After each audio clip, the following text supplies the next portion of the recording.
contra os príncipes das trevas deste século, contra as hostes espirituais da maldade nos lugares celestiais. E no versículo 13 diz assim: portanto, tomai toda a armadura de Deus, para que possais resistir no dia mau, e havendo feito tudo, ficar firmes. Olha de novo, 3 vezes até aqui nós encontramos a palavra e ficar firmes. E no versículo 14 nós temos mais uma vez ficar firmes. Então nós temos que nos revestir de uma peça? Não, de toda a armadura do Senhor. Nós aprendemos então o que é o cinto. Agora, o que é couraça protege? Então ela protege os órgãos vitais, como o coração, que nós falamos que representa a nossa alma, o sentimento, as lembranças. Como está escrito, não há um justo, nem um justo sequer. Romanos capítulo 3, versículo 10. Ninguém pode ser chamado de justo. É uma questão de lógica. Quando nós entendemos por que é uma questão de lógica, vocês vão começar a pensar um pouquinho. Por exemplo, quem foi justificado? Jesus. Não precisa abrir Romanos no capítulo 3, versículo 10. Isso está assim: como está escrito, não há um justo, nem um justo sequer. Somente um homem na Bíblia Deus chamou de justo no passado. Quem era? Jesus. Jó. Ele era justo, fiel e reto e íntegro e temente. Somente um. Tirou disso, nós temos somente Jesus, que foi justificado em si mesmo. Correto? Sim ou não? Sim. Tem mais alguém? Não, né? Amém. Irmãos, então nós temos que entender aqui quem pode justificar. Quem é justiça de Deus pode justificar. Ou quem é a justiça de Deus? Jesus. Quando nós falamos da couraça da justiça, e se Jesus é a justiça de Deus, Ele justificou a si mesmo e também a nós. Então, quem é a couraça da justiça? Você se reveste de quem? Essa é a couraça da justiça. Irmãos, a justiça de Deus é esta: Jesus morreu no meu lugar. Ele derramou seu sangue na cruz para que os meus pecados fossem apagados diante de Deus. Ele se fez injusto para que nós fôssemos justificados. Se nós olharmos aí, não precisa abrir a sua Bíblia, eu vou ler alguns versículos aqui, Porque a lei do Espírito de vida em Cristo Jesus livrou da lei do pecado e da morte. Porquanto o que é impossível à lei, visto como estava enferma pela carne, Deus, enviando o seu Filho em semelhança de carne do pecado, pelo pecado condenou o pecado na carne, para que, olha só, a justiça, couraça da justiça, para que a justiça da lei se cumprisse em nós, que não andamos segundo a carne, mas segundo o Espírito. Romanos capítulo 8, versículo 2 a 4. E olha só, aquele que não conheceu o pecado, o fez pecado por nós, para que fôssemos feitos justiça de Deus, segundo Coríntios no capítulo 5, versículo 21. Quando fazemos algo errado, nós procuramos então a justificar. Quando alguém te chama atenção por alguma coisa que você fez, você tem uma resposta imediata, não é? Na mesma hora você coloca o advogado de defesa do Tico ou o técnico para poder se defender, não é assim? De repente você não veio à igreja, o pastor vira-se para o irmão Gilmar, irmão Gilmar, você não veio à igreja? O pastor está trabalhando. É na hora a resposta. É brincadeira, viu, irmão Gilmar? De repente eu vi para o irmão Deodato, você sumiu da igreja, o que está acontecendo? Irmão, pastor, não é? Foi uma semana tribulada e tal. Sempre tem uma justificativa. Todos nós temos uma justificativa, não é verdade? Sim ou não? Sim. Às vezes eu digo para o Lúcio também, eu falo, Lúcio, assim, não justifique, justifica essa Satanás. Não é assim? Irmãos, é muito sério isso. Porque a justificativa vem da justiça. Quando nós observamos isso, é muito sério nos revestirmos dessa couraça, porque veja bem, vou ler algo para vocês e quero que vocês meditem isso. Não precisa abrir a Bíblia, só anote para que você leia em casa. Isaías, no capítulo 64, versículo 6. Quando você justifica a si mesmo, você está tomando o lugar de Satanás. Não dê resposta para se auto-justificar, porque somente Jesus o fez. Só Ele pode fazê-lo, para Ele e por nós. Essa é a couraça da justiça. Analise. Todos nós somos como o imundo. Olha só o que diz. Todos nós somos como o imundo. Quem é o imundo? Satanás. Satanás. E todas as nossas justiças são como o trapo da imundícia. E todos nós murchamos como a folha, e as nossas iniquidades são como o vento que nos arrebata. Essa é a palavra de Isaías. Ele compara as pessoas que justificam a si mesmo como imundo. Então, para sermos justificados, é necessário que creiamos no sacrifício, na morte sacrificial do Senhor Jesus, porque Ele nos justifica, Ele é o nosso advogado de defesa. Em todas as áreas de nossas vidas tem medo de acusação de Satanás, mas quando você se reveste da armadura de Deus, com a couraça da justiça, o seu coração só vê o que é bom, porque você está protegido. Aquilo que é mal não adentra no seu coração, então você não justifica mais a si mesmo, você busca a justificação do Pai Celestial, que é em Cristo Jesus. Quem está me entendendo aqui? Irmãos, vou ler mais uns versículos para que vocês entendam.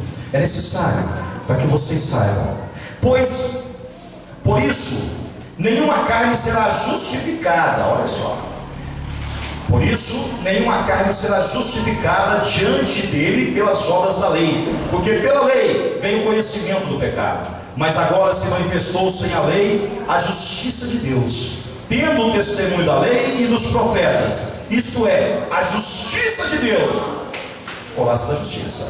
A justiça de Deus pela fé em Jesus Cristo, para todos e sobre todos os que creem, porque não há diferença, porque todos pecaram e destituídos estão da glória de Deus, sendo justificados gratuitamente pela sua graça, pela redenção que há em Cristo Jesus, ao qual Deus propôs para propiciação pela fé no seu sangue, para demonstrar a justiça pela remissão dos pecados dantes cometidos, sob a paciência de Deus, para a demonstração da justiça nesse tempo presente, para que Ele seja justo e justificador daqueles que têm fé em Jesus Cristo. Romanos capítulo 3, versículo 20 até o versículo 26, que eu acabei de ler para vocês.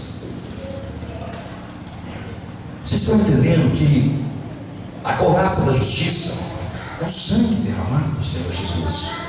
Nós nos revestimos dele. Essa é a couraça. É quando você crê, é pela fé.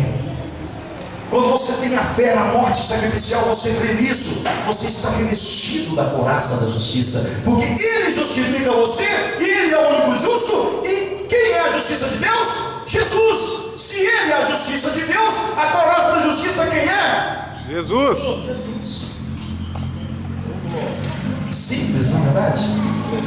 Nós devemos usar o cinturão da verdade, que é quem? Jesus. Não é a palavra viva de Deus? A verdade, eu sou o caminho, a verdade e a vida. Então a verdade não é Jesus? Sim ou não? Sim. E o cinturão da justiça, a justiça de Deus não é Jesus? Sim. Então você tem que crer em quê? Jesus. Quem está me entendendo aí? Levanta a mão. Vocês estão entendendo que o apóstolo Paulo falou conosco nesse tempo atual, há 2000 anos atrás, de algo tremendo, de algo que ele creu 100%, ele mergulhou, irmão Cristiano, nas águas do Espírito. Ele sabia que cada item da armadura levava diretamente no mundo espiritual, na fé verdadeira, na morte sacrificial do Senhor Jesus. É isso. Então é muito simples entender qual é o sol da justiça, qual que é o escudo. Mas nós vamos chegar no escudo, vamos chegar na sandália. Irmãos, só pode se justificar quem tem a justiça, não é verdade? Era necessário que Jesus derramasse o seu sangue, porque está escrito: sem derramamento de sangue não há remissão de pecados. Hebreus capítulo 9, versículo 22. Então Jesus sofreu o nosso lugar e derramou o seu sangue. Anotou aí? Hebreus capítulo 9, versículo 22. Então Jesus sofreu o nosso lugar. Sabe por quê? Deus deveria ressuscitar Jesus? Sim, vocês sabem? Muito simples. Porque havia uma outra lei que anulava completamente o poder da morte, que é: alguém que não cometeu pecado não pode permanecer na morte. Por isso Deus, que é justo, o ressuscitou dos mortos. Então Jesus, ele se fez pecado sem pecado algum. Então, como existia já a lei, que foi decretada lá no Jardim do Éden, adiante, a partir dali, então, se ele não tinha pecado, ele não poderia morrer ou permanecer na morte. Então ele se fez pecado, foi até lá e ressuscitou. Então, a lei do próprio Deus fez com que ele ressuscitasse pela palavra e pela verdade. Então é muito simples. Eu não estou aqui falando de teologia. Eu estou falando para vocês aqui de uma coisa prática e simples de entender, porque já tinha sido dito. Lei do Senhor, princípio é imutável. Nós fizemos uma confissão de fé que dizemos: nós cremos num Deus imutável. Princípio não se muda. E o princípio de Deus é: ninguém sem pecado permanece na morte. Por isso, quando você tem uma vida sã, reta, a Bíblia fala que nós não conheceremos a morte. Porque se você é justo ou justificado no sangue do Senhor Jesus, você passa da vida, da morte para a vida eterna. É muito simples. Dê uma voz de saúde e palmas ao Senhor Jesus. É muito simples. Irmãos, Jesus ressuscitou dos mortos. Porque não temos um sumo sacerdote que não possa compadecer-se das nossas fraquezas. Porém, que como nós, em tudo foi tentado, mas sem pecado. Hebreus capítulo 4, versículo 15. Então por isso ele passou da morte para a vida. Ele deu a si mesmo por nós. E com isso, ele verteu seu sangue. E quando ele verteu seu sangue, nós somos justificados. E com isso, sendo justificados, ele, com seu sangue, se transformou na couraça da justiça de Deus. Porque sem pecado, ele passou da morte para a vida e nos dá a vida em abundância, a vida eterna. Com isso, nós somos protegidos do mal. Ele disse que veio a esse mundo para destruir as obras de quem? Satanás. De Satanás. Então, quando você está com a couraça da justiça, jamais ele pode te acusar, porque você tem o justo justificador na sua vida, te protegendo o seu coração do mal. Glória a Deus. É isso. Então nós temos que nos revestir dessa couraça. Assim como temos que nos revestir, primeiramente, da primeira peça, que é o cinturão da verdade. Como é que nós somos protegidos por essa justiça? Eu quero que você entenda agora. Então a couraça me protege de quê? Acima de tudo, da acusação de Satanás. A couraça nos protege da acusação de Satanás. Porque esta, ela me enfraquece o nosso próprio coração. Porque segundo a palavra do Senhor, o nosso coração, ele é volúvel, ele é mau. Os pensamentos do homem são pensamentos volúveis. Então, para que sejamos protegidos, nós temos que crer na verdade, amando a verdade e nos revestindo do sangue do Senhor. E quando você professa a verdade e é revestido com a couraça da justiça, aí você não se torna um homem ou uma mulher fraca. Você começa então a se fortalecer na palavra. Por isso que o apóstolo Paulo, em 4 versículos, ele diz: após isso permanecer o quê? Firmes. Após isso permanecer Firmes. Após isso permanecer Firmes. Vira para o Senhor e diz assim: Permaneça firme na verdade, na verdade, com a couraça da justiça. couraça da justiça. Irmãos, nós podemos até de certa forma nos sentirmos derrotados em alguns momentos, mas quando cremos no Senhor e nós nos revestimos da couraça da justiça, nós temos vitória. Então nós aprendemos, muito simples, pastor. Então o cinturão da verdade é Jesus, porque ele é a verdade. Sim. Pastor, quer dizer que a couraça da justiça é Jesus, porque ele é o único justo justificado e ele é o justificador? Sim. Então você se reveste de quem? Jesus. Qual é a couraça da justiça? Jesus. Qual é a verdade? Jesus. Dê uma forte salva de palmas ao Senhor Jesus. Amém? Irmãos, eu disse que nós estamos no meio de uma guerra. Quinta-feira, eu disse aqui na igreja: se você acordasse na sua casa, com bombas explodindo, não foi isso que eu disse aqui? Com bombas explodindo por todo lado, bala de fuzil atravessando as paredes, os gritos na rua de pessoas morrendo, sendo decepadas com um tiro de canhão, com tudo quanto é tipo de armas, homens e mulheres sendo decepados, braço caindo para um lado, estilhaçado. É uma cena de horror. E você, qual seria a sua reação na sua casa? A primeira reação sua seria então de proteger a sua família e a si mesmo, na verdade. Você iria correndo para pegar seus filhos, abraçar, de alguma forma você tentaria protegê-los. E o que eu disse aqui, vou repetir sempre até o final dessas ministrações dos 21 dias de Daniel. Dizer a você que você está no meio dessa batalha. Nesse momento, aqui na sua casa, ela está acontecendo.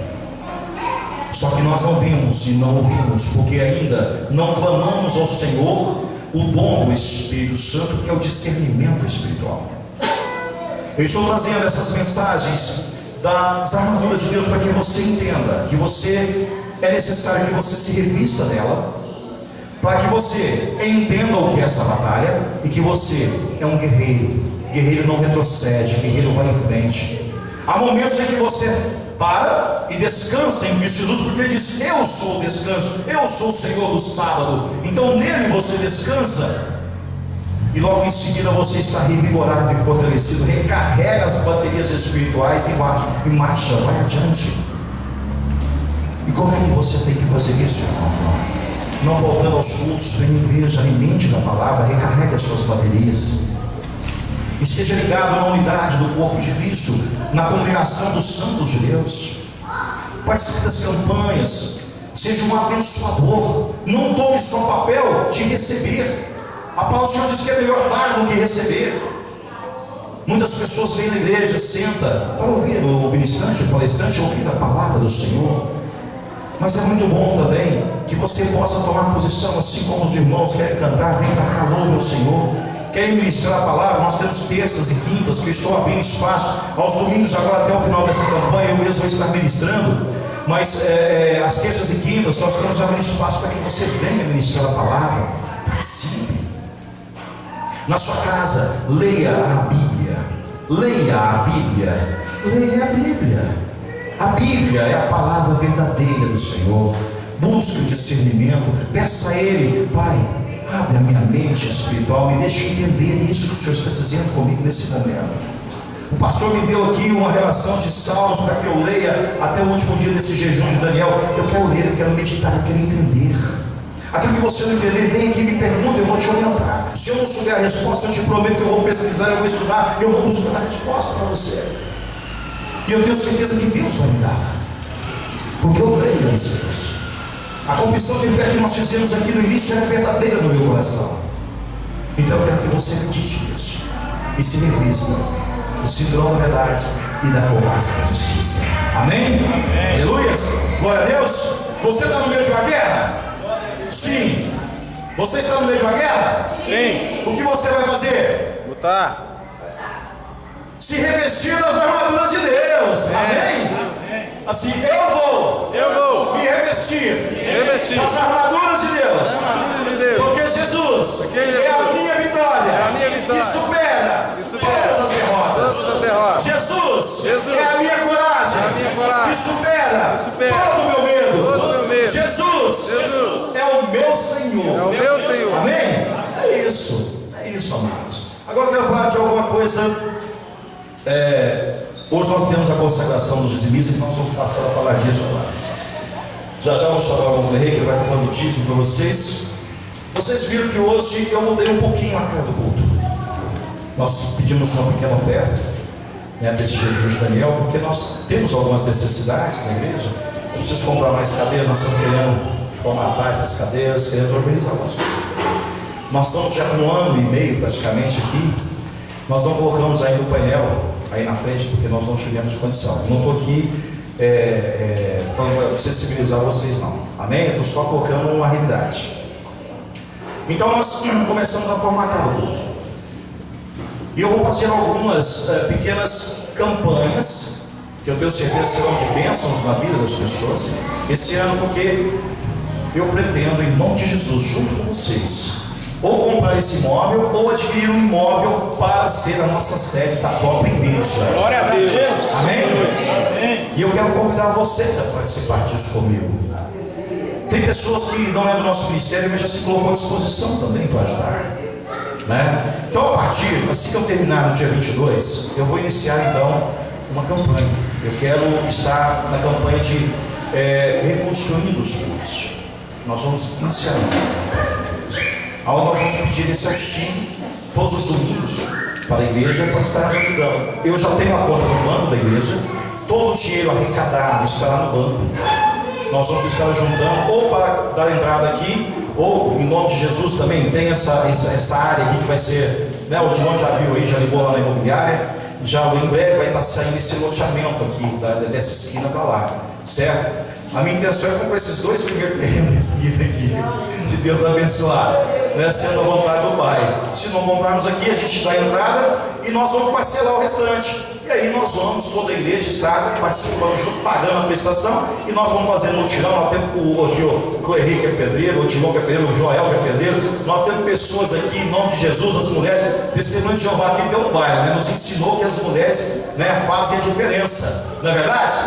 E eu confio nessas mulheres aqui também que são guerreiras do Senhor, né? Nós vamos estar então levantando o nosso templo, um templo próprio para a posteridade, porque assim que o pastor Clésio for arrebatado para a glória do Senhor, o outro pastor vai assumir, é da Igreja Evangélica Universal, não é do pastor Clésio não. Vai contrato, tudo no nome da igreja, da instituição. Então não tem nada pessoal. Amém? É bom frisar isso para que vocês saibam que a igreja, ela não é uma instituição privada do pastor Clésio, aqui tem uma diretoria. Às vezes eu tomo muitas decisões sozinhos, porque a igreja ainda é pequena, nós temos poucos membros, entra pouco dinheiro, então eu vou assumindo as decisões. Mas quando aumentar, tiver um volume maior, aí é necessário que as pessoas assumam cada um a sua função verdadeiramente, porque isso me carrega para mim. Amém? Então conto com vocês para que a gente possa estar marchando junto nesse propósito. Posso contar? Amém. Amém? Então diz aí, couraça da justiça. Couraça da justiça. Amém, amém. Irmãos, eu quero falar de alguma coisa importante. Esse tempo atrás, eu iniciei na igreja os princípios bíblicos sobre dízimo, oferta e primícias.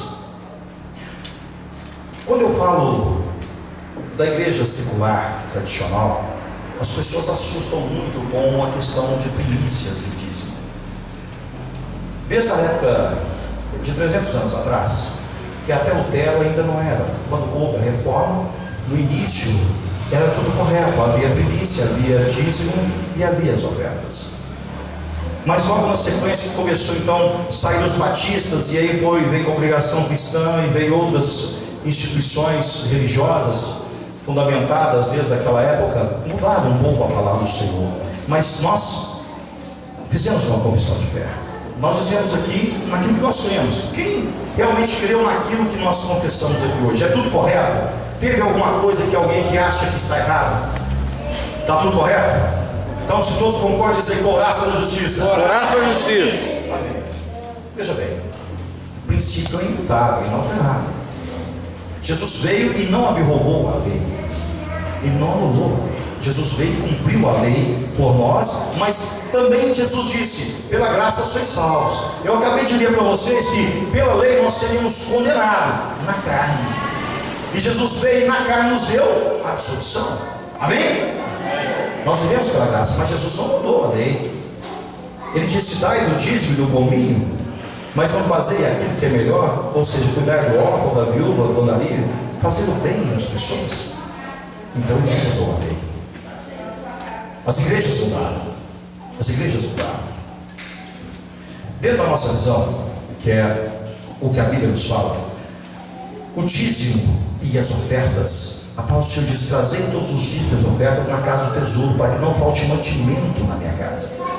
Então o dinheiro que entra na igreja do dízimo e da oferta era entregue naquela época na mão dos levitas. Os levitas traziam ao sacerdote. O sacerdote, ele separava uma parte para auxiliar os cantores, porque levita não é cantor. A Bíblia é bem clara, dizia: os levitas são os que cuidam da casa do Senhor. Hoje eu tenho 2 levitas que estão cuidando da casa, que é a obreira de Valdir e a obreira Nair. São 2 levitas que cuidam da casa. estão lavando, limpando, zelando, cuidando. E tem um levita separado, que é o Lúcio, que é cantor também, que ele está sempre vindo e mexendo aqui nas coisas. Inclusive essas mudanças aqui, o Lúcio que fez. Então essas 6 pessoas estão sempre ligadas aqui na igreja. E temos os cantores, temos a Carla, temos aí o Leonardo, tem o Alexandre, o Ângelo, né? A Tamires, pessoas. E temos também outros obreiros que estão aí na escolinha, cuidando, né? Então cada um na sua área. Na escola nós temos ali a Bruna, nós temos a Joana, nós temos a pastora Roneira, e temos também agora, que está entrando conosco, Ana Clícia. Acertei? Não, Ana Cláudia. Acertei. Ana Cláudia também, que se esposa, está conosco na escolinha. O Acabo não precisa nem falar, essa aí é pau para toda obra, né? Um dia está lá cuidando, meio de semana principalmente. Se não fosse ela da escolinha, eu estava enrolado. Bom, então, veja bem. Eles mudaram isso. Eles passaram então a trabalhar muito o dízimo e a oferta, e não trabalharam o que a lei do Senhor mandava, que são as primícias, e passaram então a viver como o apóstolo Paulo escreveu: aquele que faz a obra, que viva da obra. Mas tem um versículo em 1 Coríntios capítulo 15, diz que ele fala que os irmãos façam como os outros, separem a sua oferta, a sua coleta separadamente, trazei ao domingo para o santo de Deus. O apóstolo Paulo, se você ler, ele está dizendo para separar a coleta para o santo, ou seja, para os homens que fazem a obra de Deus. Não era para a igreja. Só que eles confundem. Se ele diz para o santo de Deus, as pessoas falam: não é para Deus, para o santo de Deus. Ou seja, todo homem daquela época se considerava homem santo de Deus. Nós já pregamos isso aqui em toda igreja que você vai. Até na graduação foi assim: eu sou o santo do Senhor. Toda igreja, estão lembrados da administração do graduando? Amém? Então veja bem, a Bíblia fala da primícia. A primícia é do sacerdote. O sacerdote vive de 3% daquilo. Você tem esse estudo, né, meu jovem? Passei para vocês. Você leu e entendeu? Está correto? Amém. Então, a primícia é que o sacerdote vive. Eu, pastor Clécio Rezende, vivo da obra, sim, mas eu não posso pegar do dízimo e da oferta da igreja para manter a minha vida pessoal. Eu não posso pagar o meu aluguel, eu não posso pagar minha luz, minha água, eu não posso pagar o meu carro, nada. Tanto que eu devolvi meu carro para financeiro para não ter dinheiro, porque eu não vou usar o dinheiro da igreja. Tá certo? Eu poderia estar pagando, entrar um dinheirinho aqui, eu corria lá e fazia as coisas. Não posso. Porque eu estou fazendo aquilo que as outras igrejas fazem, e está errado. Eu estou acima de Deus, me colocando acima de Deus, mudando o princípio de Deus. Então eu estou acima dele. Amém, amém. Está ligado? Eu recebo. Amém, amém. Então, irmãos, o dízimo e a oferta, cuida da casa do pai, do órfão, da viúva e do andarilho. Muitas vezes eu tenho vontade, sim, como muitas pessoas, de ter uma clínica para estar ajudando os irmãos que estão se recuperando, viciados, né, prostitutas, pessoas que têm a necessidade de auxílio. Nós temos também vontade de fazer isso, mas ainda não temos essa condição. Mas o dinheiro que entra na igreja é para a manutenção da casa do pai, e nenhum pastor deveria pôr a mão nele. Eles mudaram o princípio do Senhor. Se você vê lá em Ezequiel, eu não sei se eu já li sobre o Ezequiel aqui para vocês, nas ministrações passadas, sobre a oferta de primícias, sim ou não? Li, né, ou não? Um dia que eu preguei sobre isso, eu acho que eu li 14, não li? Amém. Então veja bem, a primícia, prosperidade bíblica. Se a primícia é santa, lá em Romanos, no capítulo 11, não precisa abrir a Bíblia. Lá em Romanos, no capítulo 11, versículo 16, diz assim: se a primícia é santa, a massa é santa. A oferta de primícia santifica o dízimo. Se a raiz é santa, os ramos são santos. Irmãos, eu vou explicar rapidamente, devido ao horário. Deus pediu a Abraão a sua primícia. Quem era a primícia de Abraão? Seu filho Isaac. Quando ele se predispôs a levar o seu filho e dar como primícia ao Senhor, Deus mudou completamente a realidade de Abraão. Porque se a primícia santifica o dízimo, e o primogênito era pedido que era a primícia, todo o povo, todas as nações da terra, todo o povo da terra foi abençoado, porque foi foi santificado devido à atitude de fé e coragem de Abraão, porque ele primiciou na vida do Pai de Deus, porque ele disse: em ti serão benditas todas as nações da terra. E como que ele foi bendito todas as nações da terra? Muito simples, porque ele foi lá e primiciou ao Senhor. Ele teve a coragem, a ousadia de fazer isso, e com isso todas as nações foram benditas. Por isso que nós temos Jesus hoje, que nos lava, nos rende de todo pecado.